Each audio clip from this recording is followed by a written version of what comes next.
Olá, você meu assinante do canal do professor Darcio Festa Sabadim. Um prazer estar aqui com vocês de novo e hoje vamos falar um pouquinho sobre o capacitor. Bom, nesse vídeo vamos apresentar definição e conceitos, uma simulação com Isis Proteus e conclusões. Bom, conceito e definição do capacitor. Ele pode ser considerado um acumulador de cargas elétricas. Pode ser considerado um circuito aberto para corrente contínua, ou seja, uma resistência muito alta à passagem de corrente contínua. Um integrador da corrente elétrica, ou seja, um acumulador, um integrador matematicamente falando. Ou um curto-circuito para altas frequências. Vamos em frente. Aqui eu mostro a simulação em corrente contínua no software Isis Proteus, software Demo Student, onde eu acoplo uma bateria de 1,5 volt a um capacitor de 1 nanofarad. E ao simular, dar um run, um play, veja lá que o amperímetro de corrente contínua mostra 0 e a tensão em cima do capacitor 1,5 volt. Ou seja,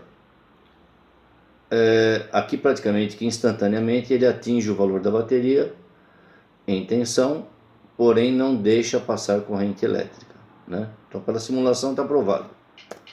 Em corrente alternada, o que acontece?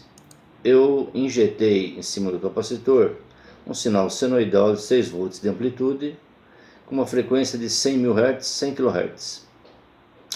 Que eu obtive com um perímetro de corrente alternada? Uma corrente de 2,7 mA e uma tensão de 4,23, né, que se fixou nesse valor porque a tensão eficaz, né? Lembra que a tensão eficaz é a amplitude máxima dividido por raiz de 2. Então está lá 4,24 volts, um errinho de 0,01. Então seguindo em frente, a fórmula matemática do capacitor que prova aquilo que eu falei, né? A tensão do capacitor é inversamente proporcional à sua capacitância e diretamente proporcional à integral da corrente que passa pelo circuito. Ou seja, se eu tenho uma corrente contínua, eu vou obter um sinal parabólico de segundo grau. Se eu tenho um seno, um cosseno e assim por diante. Se eu tenho uma corrente fixa, vou ter uma reta de primeiro grau. Se eu não tenho uma corrente, ele vai fixar uma tensão lá num valor constante lá. Vamos falar um pouquinho sobre a reatância capacitiva, que é a resistência à passagem de corrente que o capacitor apresenta.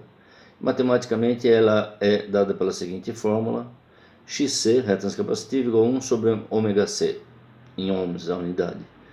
Onde ômega é a velocidade angular do sinal aí, 2πf, e C é a capacitância do capacitor dada em farads. Lembrando que a capacitância do capacitor vai depender do material, da espessura das placas e da sua área, né? Ele é inversamente proporcional à distância das placas, diretamente proporcional à sua área. Seguindo em frente, as conclusões que podemos tirar aí rapidamente.